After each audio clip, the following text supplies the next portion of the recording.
Welcome to my next Supernatural Season 1 episode review video. Before I get into that, though, pretty important, if you aren't caught up to the point where I am in rewatching or watching Supernatural, or you're just not entirely sure, then you definitely need to take the initiative and pay attention to the episode's title, which of course I'll mention, as well as put in the description. If that's the case, you find if you're not caught up, it would be my recommendation that you don't watch this detailed review any further to avoid any potential spoilers. And full disclosure, this is actually my first time watching the show Supernatural. I've heard many people over the years tell me how great of a show Supernatural is, so I bought the Blu-ray box set, finally. And finally, almost a year later, I'm watching the show, and I plan on watching it for the long haul. All 15 seasons, 327 episodes. Thus far, I think it's okay. I don't love it. I don't hate it. It's okay to good. I wish there were more reoccurring characters, aside from Sam, Dean, and I guess John for the couple episodes he's in. I guess his wife, which I can't remember her name right now, so... I'm liking it, but I hope it gets better, and I sense it will get better. I hear that, Season 4 is, awesome in certain seasons, just it kind of starts things out in Season 1. So, join me on this journey, and let's discuss this, hopefully, awesome and amazing show, but don't spoil anything past this episode, because I haven't seen it. So, with all that said, this will be Supernatural, Season 1, Episode 13. The title of this episode is called Route 666, or 666. And this will be my first time watch, review, reaction, recap after just finishing watch the episode. We start with a man driving alone in his car on an empty road at night when his radio begins breaking up.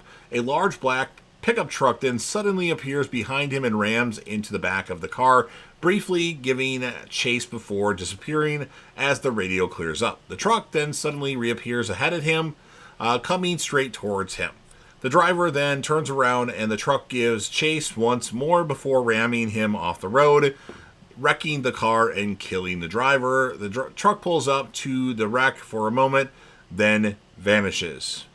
And then Sam and Dean are heading for Pennsylvania when Dean gets a call from an old friend needing help.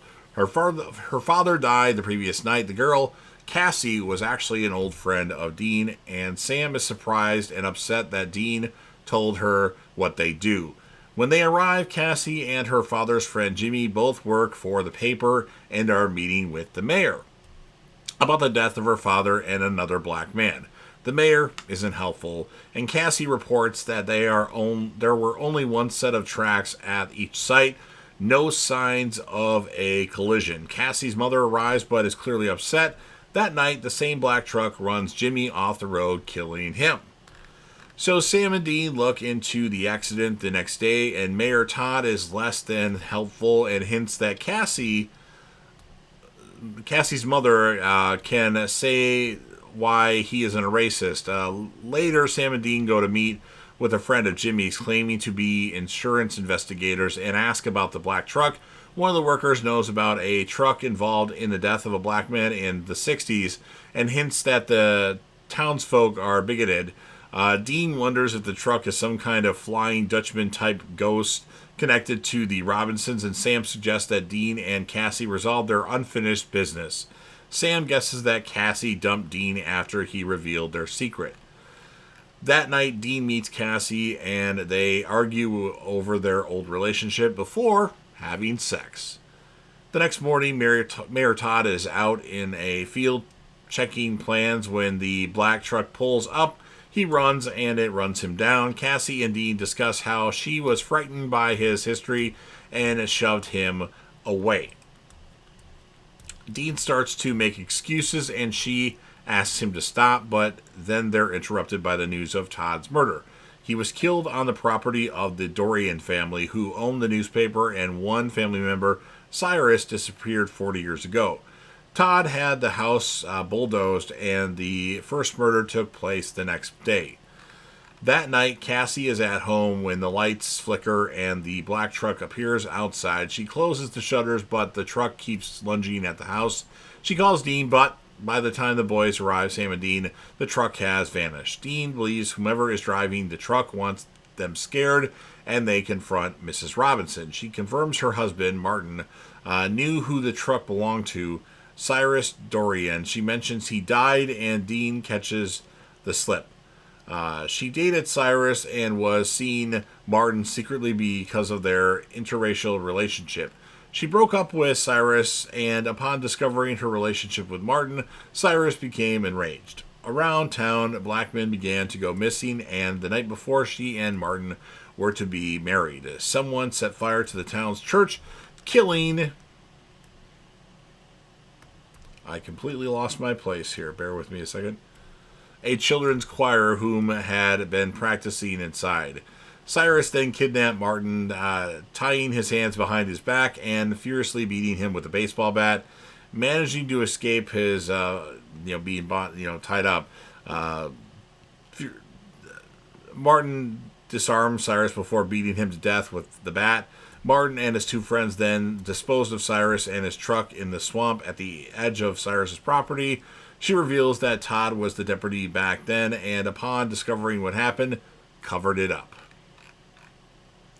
That night, Sam and Dean are outside the Robinson house and figure Cyrus' spirit lay dormant in the swamp until Todd's renovation plan awoke him, and they must dredge the swamp for the body. They pull up the truck and yank it out the corpse, then prepare to torch it. Everything else goes smoothly, but then the black truck appears across the field. Their plan has failed.